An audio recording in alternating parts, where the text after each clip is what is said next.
What's up everyone? Welcome back to my channel. I'm Michael and it's my job to help you catch the next wave before it catches you. In my last video, I showed you what true innovation is and how to recognize various types of innovation. I also mentioned that the process of innovation is accelerating. Allow me to explain why. In my book, Ubertrends, I describe in detail a tsunami wave I call the Time Compression Ubertrend. Now, what qualifies me to write about the future? I founded 4 companies that rode disruptive waves early, and I've been on a professional speaking circuit for nearly 2 decades. And I'm also an adjunct professor of innovation at the University of San Francisco. I'm sure you've noticed that life is accelerating. If you believe, however, that our warp speed living is a contemporary phenomenon, allow me to set the record straight. To better understand why, let me take you back to 1946. The place is Cambridge, Massachusetts. A little girl by the name of Jennifer tells her father that it takes too long to develop photographs. Dad happens to be Edwin Land, and he shows off his Polaroid instant camera in New York in 1947. Little did Land know that his invention would help usher in a whole new era, one in which instant gratification would rule the day. Land wasn't the only one working to compress time. Not far away in Waltham, Massachusetts, engineer Percy Spencer observed something peculiar while testing a new vacuum tube called a magnetron at defense contractor Raytheon. Spencer noticed that a candy bar had melted in his pocket. And so the microwave oven was born, further feeding a looming culture of instant gratification. In December 1948, brothers Dick and Mac McDonald opened the first McDonald's restaurant in San Bernardino, California, which sold 15-cent burgers and 10-cent fries. Ah, those were the days, my friend.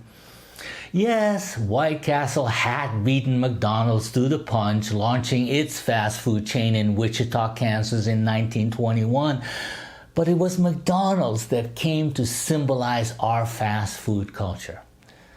4 years later, British Overseas Airways Corporation, or BOAC, launched the world's first commercial jet flight.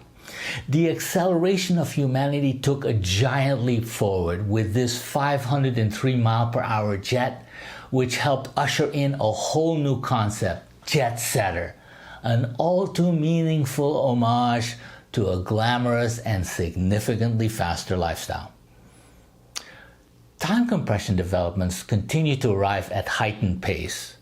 The word real-time was mentioned for the first time in the April 1953 journal Mathematical Tables and Other Aids to Computation.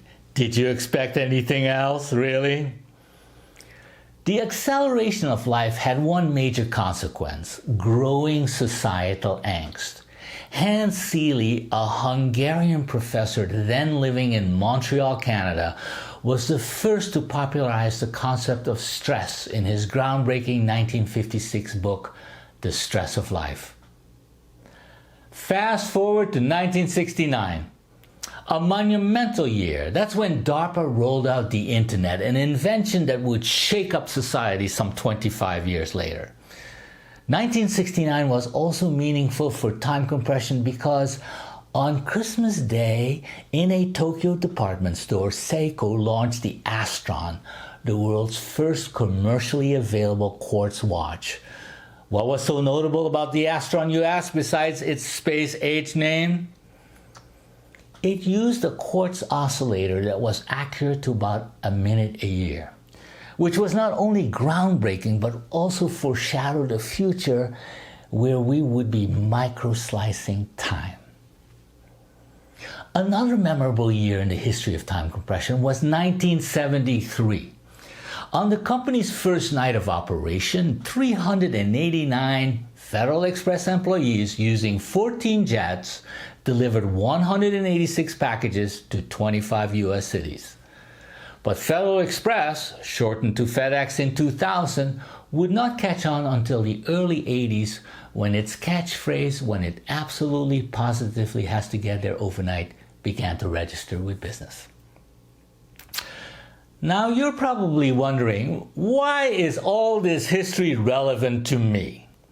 Allow me to explain. I want you to have a solid grounding in this Ubertrend because it's absolutely critical to your future in innovation. If you're working on a startup today, you should know that Fred Smith, the founder of FedEx, raised $91 million in venture capital to get his innovative idea off the ground, which was a staggering amount of money in the early 70s. Another huge time compression tool was demoed live in New York that same year. That's when two Motorola VPs, Marty Cooper and John Mitchell, placed a call on the corner of 6th Avenue between 53rd and 54th without using a phone booth. It was the birth of the cellular telephone, which would become an explosive time compression device some 30 years later. Remember how the 50s brought us the concept of stress? Well, the 70s popularized one antidote, yoga, but the 80s brought us another, Xanax, which was the first drug that could treat panic disorders. Xanax is today's most prescribed anti-anxiety drug. As Hans Seeley presciently observed in his book, it's not stress that kills us, it's our reaction to it. Oh, I'm stressing already, going as fast as I can through history because I know you don't have damn time to listen to all of it. If you need more details, I recommend you read my book, Ubertrends: How Trends and Innovation Are Transforming Our Future, which will provide you with far more background on this fascinating Ubertrend. Today, we're living in an age where just about everyone suffers from too busy disorder, or TBD, because we don't have the time and patience to pronounce the entire disorder, as Ellen DeGeneres tells us. We just don't have time anymore, which has impacted everything from business lunch to shopping to entertainment to travel, even reading for rest and relaxation. And it's a global phenomenon. The Telegraph reports that nearly half of all UK workers are too busy to leave their desks for lunch. People spend about 75 seconds on average viewing your webpage. Think about it. That's all the time you have to convince someone to buy your product or service. What is the chief implication of the time compression Ubertrend on marketing and copywriting? As the saying goes, KISS, keep it simple, stupid. Now you're probably wondering, Michael, is this ever going to change? Aren't we going to reach the limit of humanity to speed things up? Very unlikely. But there are some things you can do to help yourself and others keep up. To get a good sense for how our society is adapting to the acceleration of life, you don't have to look far. I'm sure you've seen this abbreviation before, right? You know what it means. Too long, didn't read. And because it's kind of an insult, there's a smiley in the middle to make the message hurt less. Keep your emails to under a paragraph. I have zero bandwidth. Another techie term. If you want to see the ultimate expression of the time compression Ubertrend, you have to visit Saginaw, Michigan, which features the nation's first drive-through funeral chapel. This morning, a Saginaw, Michigan funeral home is making it very easy for you to mourn. The Paradise Funeral Chapel opened a drive-through window this week. What? When visitors pulled up, the curtains open automatically. Mourners have 3 minutes to pay your respects. Ah, the heck with it. I didn't know him very well. Let's just drive through. If the microwave and the Polaroid camera started tweaking our search for instant gratification way back in the 40s, imagine what life is like today. The most remarkable manifestation of the instant gratification phenomenon is this Google finding. Searches for Open Now have tripled in the past 2 years, while searches for store hours dropped. I don't care what your store hours are. Are you open now? The rat race's insatiable demand to speed up life is the subject of much humor, as this news item from The Onion humorously illustrates. Bowing to the demands of the American people, U.S. officials sped up instant gratification yesterday, making wish fulfillment more immediate than ever before. The need for instant gratification has led to a severe lack of patience.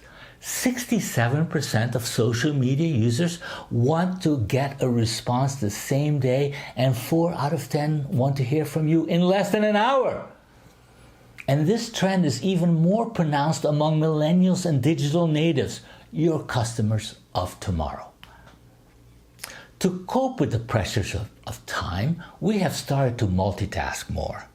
The 2000s brought us speed dating, driving while texting, and a lot of distracted pedestrians, and even train conductors. It was also the era when good at multitasking first showed up on resumes. And despite the fact that most people dislike multitasking, people will just have to get better at it. That is the topic of a future video. In the meantime, we have to energize ourselves to get through our busy, multitasking-laden days. And that requires a lot of coffee, energy drinks, energy bars, and other aids to help us gain more energy or better focus on the task at hand. Think about it. Between 1964 and 2016, the coffee market tripled to $81 billion. Time compression helped propel the fortunes of Starbucks and Howard Schultz and a host of other coffee entrepreneurs. Red Bull launched in Austria in 1987 and made it to the US market in 1997.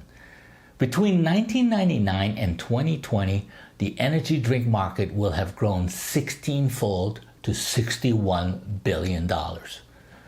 And there is no telling where our search for boundless energy will end, because time compression continues to speed up life. To understand why, we need to visit the eye of the storm. Time compression is propelled by a very arcane technology you need to know about, the codec, which stands for Compression Decompression Algorithm. Codecs compress data to allow for faster transmission of information. The most popular codec is MP3, which for a brief period of time was a more popular search term than sex in 1999. And you know, when something replaces sex, it has to be very stimulating, if you get my drift. HD TV and DVD are other popular examples of codec-based technologies, each revolutionizing the video market. The codec is the driving force behind the time compression Ubertrend. Around the periphery of the eye of the storm lie 4 agents that are helping accelerate time compression. I'm sure you've heard of the concept of idea viruses. I estimate that idea viruses move at the speed of the internet, which, given typical latencies, is about 200,000 kilometers per second or 124,000 miles per second. These idea viruses are infecting the thought streams of more than 1 million startups, according to F6S, a figure that is growing by a staggering 17,000 a month. At the current pace of growth, the number of funded startups will exceed 2 million in 2023. And startups are obtaining venture capital at astonishing rates. In 2018, tech finance deals exceeded $500 billion worldwide. Then there is machine learning and AI. These technologies allow for ever shorter design and manufacturing cycles. I estimate that machine learning will at minimum quadruple the speed of bringing innovations to market in the very near future. The upshot is that innovation is accelerating, and many pain points will be addressed in the upcoming 2 decades, but not nearly enough. We will need far more innovation to address many of the world's most pressing problems. So how can you leverage the time compression Ubertrend in your career, business development plans, or startup? Think of all the companies and startups that successfully rode the time compression wave. First came Polaroid, then Raytheon, which acquired Amana and introduced the Amana radar range microwave oven in 1967. McDonald's is now a $21 billion giant in the fast food business. BOAC, now called British Airways, took us into the jet setter age and earned $17 billion in 2018. Seiko's quartz watch innovation made it the world's largest watch company in terms of revenue by 1977. FedEx and Motorola both rode instant gratification waves. FedEx founder Fred Smith submitted a term paper at Yale University describing a service that used jet aircraft to deliver letters and small packages overnight. His college professor, clearly less attuned to the need for speed, gave the paper a C. Today, FedEx generates $70 billion in annual revenues. The lesson of this innovation case study is twofold. One, the future value of innovation is difficult to predict. And two, don't believe your college professor. Motorola introduced its successful MicroTac phone in 1989 and remained a player throughout the 2000s with its StarTAC and Razr phone status symbols. But the storied company squandered its opportunity to remain at the top of its game and was eventually sold off to Lenovo. A key point to remember is that being an innovator does not insulate you from having to execute on all other fronts. Doctors write nearly 50 million Xanax prescriptions annually, making it the single most prescribed psychiatric medication in the US. Lululemon Athletica rode another anti-stress wave, yoga, to the tune of $3.3 billion in annual revenues. Starbucks and Red Bull offer consumers a convenient way to meet the challenges of the day, or evening as the case may be. Starbucks is a $26 billion company with nearly 30,000 restaurants today. In 1982, Austrian Dietrich Mateschitz discovered a Thai beverage called Krating Dang that helped him fight jet lag after a long flight from Europe to Bangkok. In 1984, Mateschitz quit his job and he and a partner invested $500,000 each in a startup called Red Bull, which generates nearly $8 billion in annual revenues today in a market with more than 500 energy drink brands. Amazon and Google provide instant gratification by delivering products and information on demand. I don't need to tell you how successful those companies are, right? Do you know another company that has leveraged time compression successfully? Southwest! Southwest can turn around a plane faster than any legacy carrier, which has resulted in an unbroken streak of 46 consecutive years of profitability. Quite a feat in the marginal airline industry. So what products or innovations can you create or help a company develop that address the key values ruling time compression? The need to save time, the ability to multitask, the desire to gain more energy. Remember, you too can be Fred Smith, Howard Schultz, or Dietrich Mateschitz. To help you further crystallize your strategic initiatives, what phenomena flowing out of these value changes can be leveraged into a new product or service, the need to accomplish two tasks at once, the requirement that everything be spelled out in simpler terms because we simply have no time or bandwidth to focus. You already saw that odd but very viable solution of a drive-through funeral chapel. Where else can this idea be applied? Or the fact that consumers no longer care about your opening hours. Are you able to deliver a service right now? Our real-time world demands real-time solutions. And I'm sure you're aware that you need to keep up. So let me give you some tools and tips. You need to stay on top of trends, and that requires parsing through a huge amount of data. I use a Mac, so I recommend an RSS reader called, not surprisingly, Reader. Reader lets you quickly scan headlines and lead paragraphs and open headlines and articles of interest by clicking or using the right arrow key. Clicking on a headline will open your browser, and you can either use Evernote or Beer to clip the article of interest to read later. I use TiVo to watch boring and slow sports like baseball or golf in quick mode, which speeds up your recordings.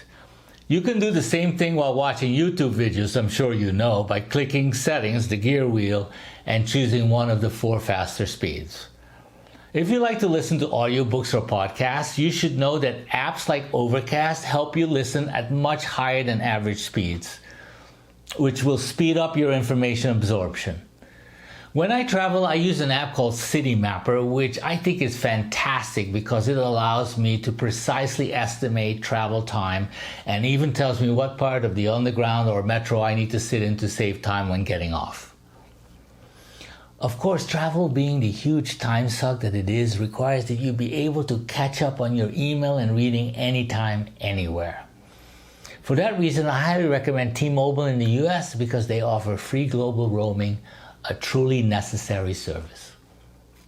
Uber gives me the control I need over my time to more accurately predict when my transportation will arrive, which is something the average taxi simply can't match. I'm sure you've gone through this before. You're waiting for a cab to take you to the airport. You call the dispatcher and ask, when will this cab arrive? They always say 20 minutes, which can be 15, it can be 35 minutes. With Uber, I know precisely when my car will show up. To manage time and tasks, I use a bevy of project management tools, including Asana, multitask, and Wunderlist. 2 of these are produced by German companies, and knowing their indefatigable quest for precision, you know why. If you need more insight on the type of tools I use to be productive, please check out toolhacker.com, where I list more than 150 tools that help me stay super productive. I have also listed links to the tools I mentioned in the description below. In upcoming videos, I will explore more productivity tools that help you accomplish things faster and brainstorm more effectively. I hope you found this video very helpful in understanding how our future is developing and how you can cope with its accelerating evolution. If you are interested in my next video, please subscribe below. And if you have tips for tools that speed up life, please add them in your comments. And also let me know if you have any other companies that have leveraged time compression. I hope you people have a great day, a great week, and a great year, and see you in the next video. Ciao, speedsters!